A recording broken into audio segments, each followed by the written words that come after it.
Bonjour tout le monde, ça me fait vraiment plaisir d'être ici. Il me semble qu'on c'est comme se retrouver en famille, c'est comme le party de Noël, on se revoit une fois par année, c'est à peu près ça. Donc, ça me fait vraiment plaisir d'être ici avec vous. Donc, c'est avec grand plaisir que je suis parmi vous aujourd'hui pour parler d'un dossier que j'ai personnellement à cœur et qui est prioritaire au sein du Consortium national de formation en santé depuis plusieurs années et que la société en français priorise également, de toute évidence, et qui est précisément l'offre active. Mais nous, ce qui nous concerne davantage, c'est la formation à l'offre active. Je pense que je devrais avoir un piton en quelque part. Hein? C'est bien ça.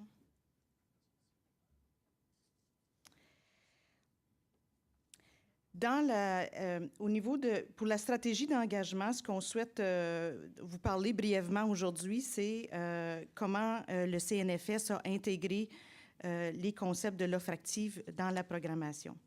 Donc, premièrement, le consortium, qu'est-ce que c'est pour ceux qui ne le connaissent pas? Donc, c'est 11 établissements d'enseignement universitaire et collégial, un peu partout au Canada, qui offrent de la formation dans le domaine de la santé, évidemment. Donc, pour ceux qui connaissent un petit peu les changements qu'on a vécus dernièrement, dès le 1er avril, le CNFS est sous l'égide maintenant de l'Association des collèges et universités de la francophonie canadienne, donc sous un ensemble qui est un petit peu plus large. Donc, voici où sont situés nos établissements et partenaires régionaux. Ce qui est intéressant au niveau du consortium, c'est qu'on a un coordonnateur ou une coordonnatrice qui s'occupe du projet CNFS dans chacune des institutions. Et ça a vraiment été une stratégie gagnante car ça nous permet de faire avancer des dossiers de façon importante et sur l'ensemble du pays. Ensemble, nos établissements offrent une programmation dans 38 disciplines de la santé et ça représente une centaine de programmes sur l'ensemble des 11 collèges et universités qui offrent la formation en santé.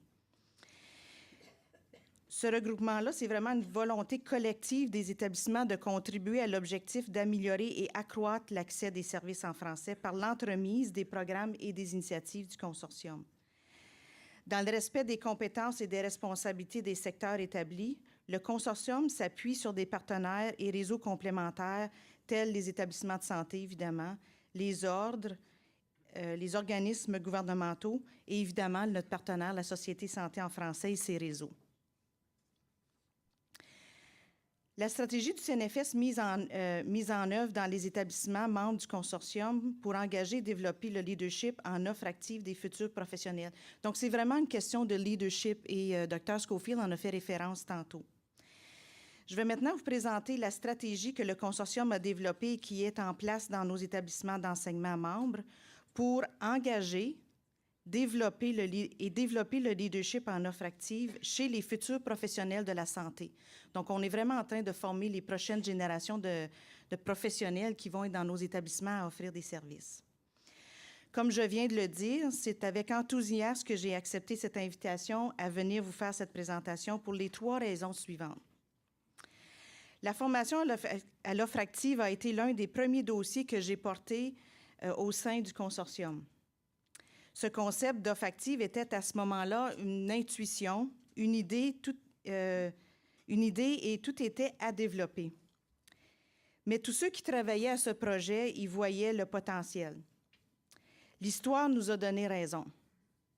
Je crois fermement, comme au début de cette aventure, qu'il faut développer les compétences d'intervention et de mobiliser chez nos étudiants et dans nos établissements d'enseignement si nous voulons avoir un impact dans les milieux de santé. Et c'est ça l'offre active. La formation à l'offre active est une étape importante, mais si elle n'a pas d'impact dans les milieux de travail, elle ne rapporte rien et ne pourra pas améliorer les services de santé.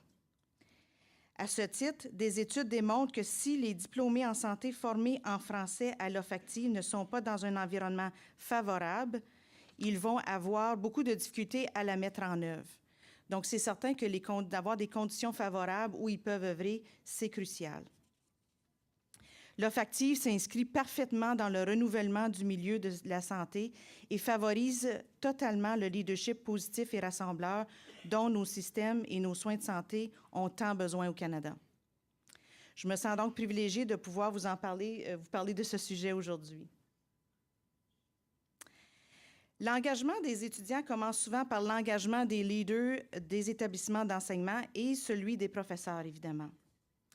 Pour mobiliser les milieux académiques à l'offre active, nous avons choisi de procéder par étapes et de fonder l'initiative sur des données probantes et sur des consensus. La formation à l'offre active a d'abord été un engagement de notre conseil d'administration, un engagement des recteurs et des universités des 11 collèges, des universités et présidents des collèges. On souhaitait bien définir ce concept et bien camper le changement que l'offre active suggérait. Nous avons donc établi un cadre de référence de l'offre active qui est d'ailleurs toujours pertinent et utilisé aujourd'hui. Ça ressemble à ça. Je pense que la plupart d'ici en ont déjà vu une copie. Donc, c'est le document qu'on avait établi à ce moment-là. Et il date de 2012, mais on avait commencé à le travailler dès 2008-2009. Nous avons également consulté les communautés de langue officielle en situation minoritaire en vue de déterminer avec elles les compétences que nos diplômés devaient développer pour participer pleinement à la concrétisation de ce changement. Cette consultation a permis de recueillir des témoignages, de connaître les ressources et d'identifier les premières étapes pour intégrer les notions d'offre active dans notre centaine de programmes. Pour qu'un concept de cette nature soit intégré dans les formations, il nous fallait des outils. Nous avons donc produit une boîte à outils pour l'offre active qui compte maintenant plus de 80 outils de sensibilisation et de formation depuis sa mise en ligne il y a plus de 3 ans. On voulait ainsi, au consortium, construire de bonnes fondations pour s'assurer qu'on maintiendrait le cap. En effet, quand on entreprend un projet et qu'on innove socialement, il est possible de s'éparpiller.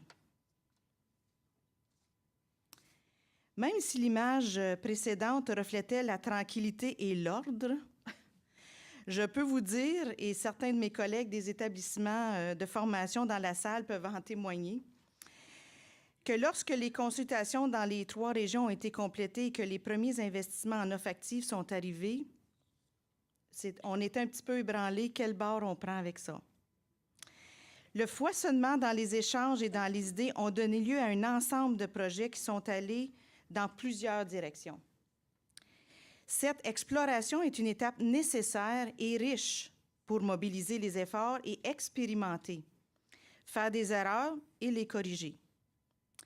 Il y a eu des projets allant du développement d'outils de sensibilisation pour les professeurs, les étudiants, les directions d'établissement, les superviseurs de stage, autant francophones qu'anglophones. Également au développement d'ateliers de formation pour les formateurs, pour les étudiants et pour les gestionnaires des établissements de santé, offerts en présence et en ligne. On a également un ouvrage collectif qui est en train d'être, qui est sur ses dernières étapes, un projet collectif sur tous les projets de l'offre active qui est monté, qui est en train de se finaliser, et c'est une initiative de l'Université d'Ottawa et de l'Université de Moncton. Donc, cet ouvrage collectif devrait sortir là, dans les prochaines semaines ou mois, là. Depuis 2014, on a vu naître des projets d'intégration des notions de l'offre active dans les programmes de formation et des projets de recherche pour comprendre l'application de cette notion, identifier et dépasser les obstacles tant dans les milieux académiques que dans les milieux de travail. Toute cette effervescence nous a amené à prendre la mesure de ce qui était en train de naître. Plus qu'un projet, la formation à l'offre active pouvait mener à une innovation sociale, une innovation dans les milieux de santé. Nous avons alors pris un temps pour organiser nos interventions et revenir aux changements que nous voulions créer par l'intégration de l'offre active dans nos programmes. À partir des efforts investis par chaque établissement membre en matière d'offre active, nous avons élaboré un modèle logique de l'offre active et nous nous sommes dotés d'un outil simple de collection des résultats au sein des milieux académiques. Cet exercice a permis de mobiliser les efforts et de donner un sens collectif à notre travail. Cette cohésion n'est pas parfaite, mais elle contribue à garder le cap, selon les milieux et selon les besoins. Elle contribue à nous faire progresser dans ce dossier et à s'améliorer. Actuellement, les actions sont dirigées vers le développement d'une attestation de l'acquisition de nos notions d'offre active. Dans la formation académique comme dans la formation pratique, ainsi que le développement d'un cadre de mesure des résultats de l'impact de la formation dans les milieux. Donc, vous savez comme moi que c'est toujours très important de mesurer ce qu'on fait et on a développé ces outils-là. Ces éléments motivent les établissements membres du consortium car ils savent à quoi ils contribuent.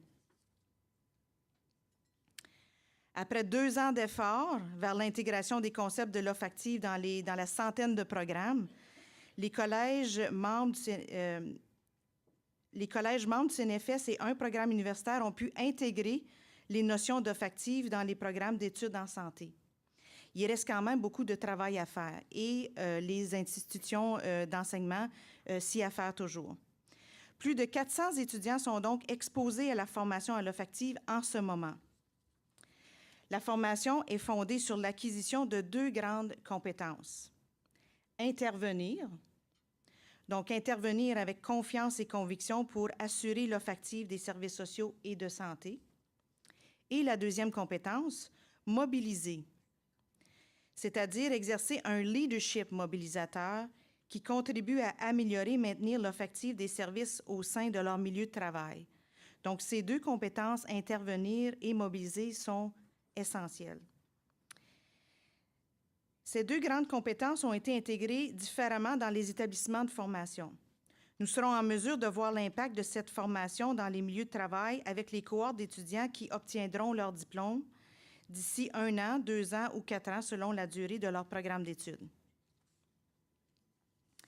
Les compétences en offre active s'acquièrent par la connaissance, évidemment, des communautés francophones en situation minoritaire et des milieux de vie des étudiants, tant à travers des données démographiques que socioculturelles. En offrant aussi également en offrant aux étudiants des occasions d'observer d'abord, puis d'agir ensuite dans des contextes proches de la réalité du travail. Donc, toute la question du savoir-faire. Également, en aidant l'étudiant à prendre conscience du statut de la langue française et des défis et opportunités liés à l'exercice de l'offre active dans les milieux de travail et faisant des liens avec sa propre expérience vécue en milieu minoritaire. Je dois reconnaître que le développement des compétences d'intervention et de mobilisation chez les étudiants est toutefois principalement fondé sur leur désir de bien servir leurs patients ou clients et de donner des services de soins de qualité et sécuritaires. Et comme Annie disait tantôt, centré sur le patient ou sur le client. Car vous savez, travailler dans le domaine de la santé et des services sociaux, c'est d'abord une histoire de cœur. Donc, au cœur du développement des compétences d'intervention et de mobilisation, la formation à l'offre active vise à développer chez les étudiants un leadership de collaboration et de transformation. Ainsi, les établissements membres du consortium forment les étudiants de façon à ce qu'ils deviennent des champions de l'offre active, des agents de changement, confiants et convaincus que l'offre active des services en français doit faire partie de leur travail de professionnels de la santé et qu'ils peuvent en être les instigateurs et les piliers dans le milieu du travail. C'est alors que la formation à l'offre active joue pleinement son rôle de pierre angulaire des services de qualité et sécuritaire pour tous les Canadiens dans le respect et l'épanouissement de la dualité linguistique, une valeur importante pour la société canadienne. Donc, voici ma présentation et je prendrai des questions si vous en avez. La réaction initiale des étudiants lorsqu'on parle de l'offre active? Bonne question. Je pense, non, mais c'est une bonne question réellement. Oui, bien justement, j'étais pour regarder une des coordonnatrices qui est ici, qui sont en lien, eux autres, directement avec les étudiants. Donc, je peux te laisser répondre, Brigitte? Brigitte du Collège communautaire du Nouveau-Brunswick, qui est un des institutions championnes qui a intégré les concepts de l'offre active. Donc, Brigitte. Nous, ce qu'on a fait au CCNB, oh mon Dieu, c'est fort. Nous, ce qu'on a fait au CCNB, on a créé un cours théorique qui donne les énoncés, On fait beaucoup de références à la boîte à outils, donc c'est toute l'information qui est là-dedans. Mais ce que je fais aussi à chaque année, je fais une tournée des campus où je peux voir les yeux des étudiants, puis je leur parle d'offres actives. Puis quand on leur parle que c'est la sécurité du patient, c'est de se faire comprendre, c'est les bons soins qu'on va donner finalement, ça passe comme un couteau chaud dans le beurre. C'est pas quelque chose que les gens voient négativement. Ou, je vais te dire qu'il y a des régions où est-ce qu'ils sont comme surpris, parce qu'on a une région, par exemple la péninsule acadienne, où est-ce que c'est très francophone. Ils ne vivent pas la même réalité que nous si on était dans des milieux bilingues. Puis c'était peut-être le seul campus que je pourrais dire où est-ce que j'ai eu comme une réaction, leur dire « Ah oui, ça se passe ». Mais quand je leur expliquais, je leur donne des exemples, ça passe facilement. Mais c'était peut-être le seul endroit. Pas que c'était négatif, c'était juste parce que les réalités n'étaient pas les mêmes. Mais en général, ça passe bien. Les gens comprennent que c'est de la sécurité, finalement, qu'on fait. Jacinthe?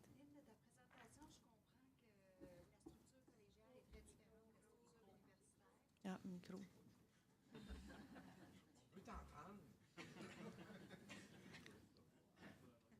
Lynn, on comprend que la structure collégiale est fort différente de la structure universitaire. Si j'ai bien compris dans les statistiques, évidemment, la mise en œuvre de la formation à l'offre active est beaucoup plus avancée dans le milieu collégial que dans le milieu universitaire. Peux-tu nous parler des défis, mais on est plus intéressé aux stratégies, puis votre vision de voir comment vous allez réussir à faire ce virage-là là, au niveau universitaire? Oui. Bonne question. Effectivement, c'est plus facile au niveau collégial parce que c'est un environnement qui est complètement différent du milieu académique, donc du milieu universitaire, c'est-à-dire dans le milieu universitaire, c'est certain qu'avec la liberté académique de chacun des professeurs, des fois, c'est pas tout à fait la même même élan qu'on peut donner dans un collège. Dans un collège, par exemple, certains collèges ont mis en place, c'est-à-dire qu'il y avait une personne qui était responsable d'appuyer, c'était comme la championne de l'offre active, si tu veux, dans ce collège-là, et a développé des indicateurs de rendement pour chacun des cours dans les programmes, et ça s'est intégré comme ça dans l'ensemble des programmes des collèges. Donc, c'était vraiment des équipes qui ont mis ensemble pour faire le travail, et puis ça a été fait comme ça. Dans le milieu universitaire, tout à fait raison, c'est différent, mais c'est là qu'on voyait le travail important de travailler avec les professeurs de chacun des programmes. Donc, c'est comme ça que le travail va se faire.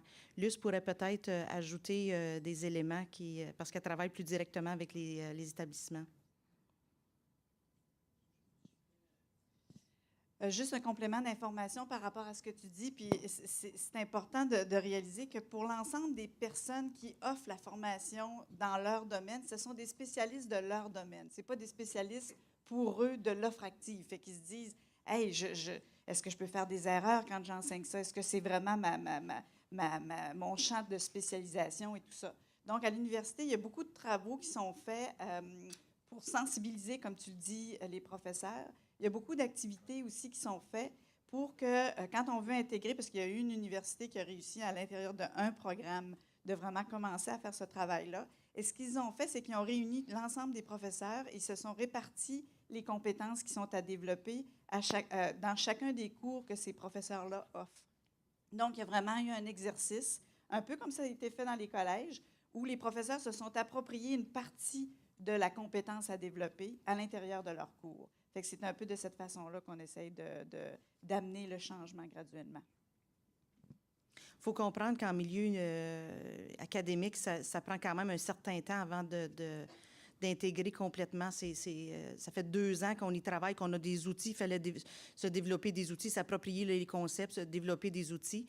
Donc là, on a ce qu'il faut pour faire le travail, mais c'est une centaine de programmes dans lesquels il faut intégrer ça, mais ça se passe relativement bien.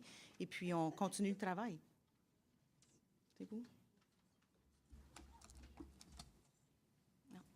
Jean Bartkowiak, PDG d'un centre de santé universitaire dans le nord-ouest de l'Ontario. Je vous écoute, puis je me demande ce que se fait, en fait, pour sensibiliser les PDG, les futurs gestionnaires. Parce que si ça ne passe pas par la tête, ça n'ira pas dans l'établissement. Moi, je suis une bête rare là, dans le réseau de la santé.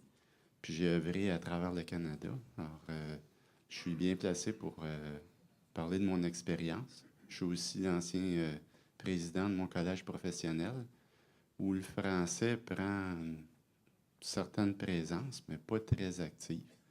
Puis je peux pas dire que nulle part où je suis passé, on a beaucoup parlé. Je comprends que c'est un nouveau concept, mais ça fait 35 ans que j'œuvre dans le réseau de la santé. Puis là où je vois que les francophones sont à la tête, ça prend sa place. Mais encore là, même quand c'est des francophones, souvent, ils vont prendre la couleur locale, si vous voyez ce que je veux dire. Alors, ça demande plus que ce qui se fait en ce moment, là. Il faut vraiment faire quelque chose au niveau des professionnels, mais aussi au niveau des cadres supérieurs, des gestionnaires, puis des décideurs. L'Ontario a décidé de faire des établissements de santé, des établissements qui doivent offrir des services en français, peu importe la population. Je dessers 2 % de francophones. Mais j'ai l'obligation d'offrir les services. Mais je ne suis pas sûr que s'il y avait pas si j'étais pas là, que ça se ferait de la même façon. Alors, c'est juste mon expérience, puis j'aimerais ça vous entendre sur vos plans. Là. Oui. Merci pour votre question. En fait, la question de l'offre active, quand on parle de formation de l'offre active, c'est quand même plusieurs concepts et il faut que ça mène à des compétences. Donc, on veut vraiment des compétences observables en milieu de travail puis que ça vienne changer quelque chose. Donc, il ne faut pas le prendre à la légère, les concepts de l'offre active, parce que c'est quelque chose qui est quand même assez... c'est tout un programme, finalement, là, d'indicateurs où est-ce qu'on doit voir clairement qu'il y a un changement dans les comportements et qu'il soit capable de prendre un certain leadership là-dedans aussi. Ce que je veux vous dire, nous, c'est certain que les gens qu'on est en train de former, ça fait juste 2 ans, donc ils ne sont pas sur le marché du travail encore. Mais ce que je peux vous dire, c'est que l'ensemble des programmes CNFS, c'est premièrement des programmes pour former des professionnels de première ligne parce qu'ils interagissent avec les clients. Mais ce qu'on a dans l'ensemble de nos programmes aussi, c'est des programmes de gestion parce qu'on trouvait important, comme vous venez de le souligner, que des gestionnaires soient aussi formés à l'offre active de l'offre des services en français. Donc, parmi la centaine de programmes qu'on offre, on a quelques programmes de gestion des services en santé parce qu'on reconnaissait l'importance de former des gestionnaires également.